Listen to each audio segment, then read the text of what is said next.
It's crazy how like all the good talented players come out for so many events, and we've got so much going on. And we've got America's number 4 versus America's number 3 versus America's number 4 coming up. Fireball versus CryptKiddie. Or did I have the number swapped? Back it. It's the other way. But CryptKiddie currently has the edge, but we'll see if he can have the edge today. All right. It's one of those I've played against both players, and there's no good way for me to say this, but I'm scared of both of them. I can't prioritize one over the other. They both play very different kinds of windjammers. CryptKiddie plays a lot of that old style, just no real big thought to it, just survive, find setups, do things. Fireball is constantly labbing and trying new things. So we'll see if that's able to pay off for him here. But Fireball is looking to take it very seriously today. He's going right off with the Wessel. No goof dice. No goof dice. For those of you who are unaware, Fireball normally rolls dice in order to determine which character he'll be playing. He's choosing to go with the German heavyweight Klaus Wessel, and CryptKiddie is sticking with his main, the Spaniard Jordi Costa. So far, it's going pretty quick with 2 really fast scores, but Crypt has been a little bit out of it lately, only showing up maybe once or twice a month. So him getting back in the groove thing does not surprise me. But he is able to score that 5-pointer. Even though Fireball's leading by 1 point, there's still 65 seconds left on the clock, allowing for the game to go in either direction. I don't know. I can't even place any bets just because if CryptKiddie's been a little bit rusty and Fireball's continuing to lab, are there even odds, or is it kind of 2-1, 3-1? Like, where do we go? It's going to be hard to call down the line. Historically, CryptKiddie's had this matchup, but Ball has been putting in a lot of time lately. I feel like to him the gap is definitely closing. It would not surprise me if he could take a game. But always hard to know. And right now, CryptKiddie's got the edge. CryptKiddie's got the edge, and that was a great super fight between the two of them. Fireball just missing that super spin along the bottom. CryptKiddie taking the first set between the two of them, but Fireball, he's not going down easy, and I'm interested to see what other tricks he's going to pull out of his sleeve. Especially as a Wessel player, I need to learn something new. Fireball's playing incredibly aggressively, and it's been working somewhat, but a lot of the scores that Crypt's been doing have just been catching him for not sliding back in the middle fast enough, which it's hard. It's hard to get back into position, especially if you're eating the net. But, and that's Windjammers 101, especially if you're a new player starting out. You really do want to reset to center if you've never played the game before, until you get a little more comfortable with, wow, all these supersonics. It's going right to CryptKiddie's hands. He's barely having to move for him. It's crazy how much you can throw different variety shots, and it's beach, and they'll all just funnel to the same place anyway. Yeah, beach has that effect. The most neutral stage, and I guess the most loved, we can almost say. I have my personal distastes, but I'm in the minority. You'll see Fireball walking around the charging circle instead of standing directly underneath it for a super. He's trying to go for the supersonic curves. It's a classic French. Ooh. That's the missed input. That's the missed input. Have we figured out a name for that yet? I don't think it really needs one. It just stinks when you hit the button and you just kind of flex your arm instead of sliding. The inappropriate taunt time. Oh wow, what is that? Was that 3 or 4? Oh no. Oh, he thought he had it. And that's going to stink. There's only 10 seconds remaining, and behind by 7, I don't think Fireball can do it. I think he just kind of let it go.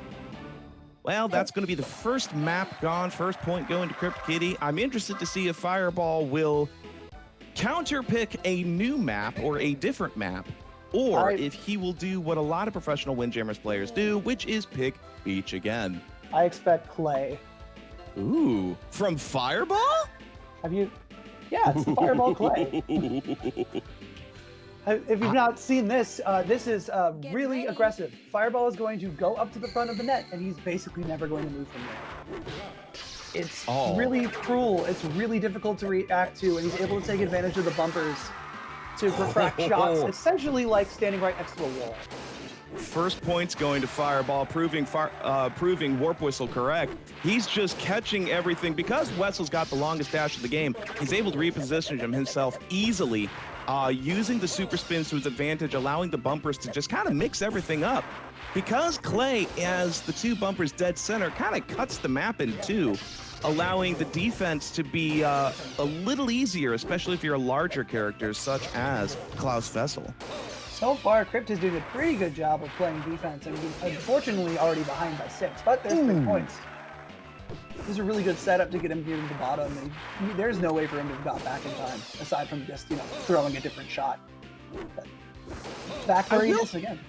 I will say this, I'm watching CryptKiddie use some of the famous coast-to-coast Costa curves, trying to get from one corner of the map to the other. They take a bit of time to start up, and Fireball's waiting at the net by the time the disc gets near halfway up the court. And the coast-to-coast Costa curves will they got me all this tournament, but Fireball's just anticipating them. And because Clay's cut in half, it's almost making his job easier. Ooh, the supersonic. The Blitzkrieg. The Blitzkrieg is going to give it.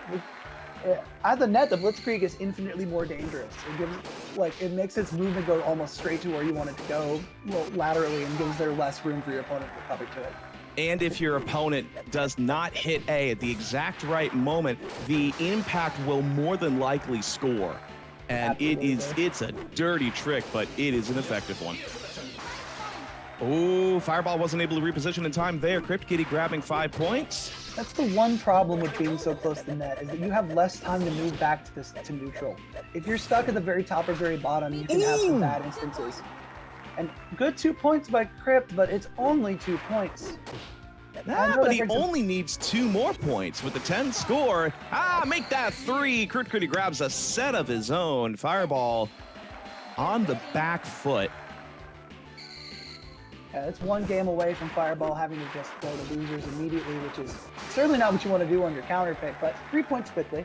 Yeah, I think he's feeling it. He's not letting this go to waste. He's going to walk back and not go for the supercharge. Nah, but like you said, he's being so aggressive. He's misdashing and allowing those lobs to kind of peck at his heels, as it were. So CryptKiddie's on the board with 2. Fireball with the nasty curve bumper combo. 6-2, 70 seconds left on the clock. Into the air, no charge. Too close, yeah, can't get it off of that.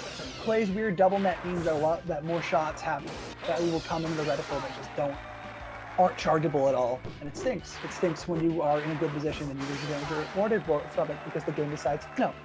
But Clay's a lot of deciding no for you, so. Yeah, there's a lot of deciding no, especially when the disc hits the bumpers on the side. CryptKiddie bringing the pressure right back up, 9-8, 40 seconds left on the clock. This could go anyone's way. Will Fireball stay in the winner's bracket, or will CryptKiddie send him down to the depths below? 5 points for Fireball. He's still in it. Absolutely.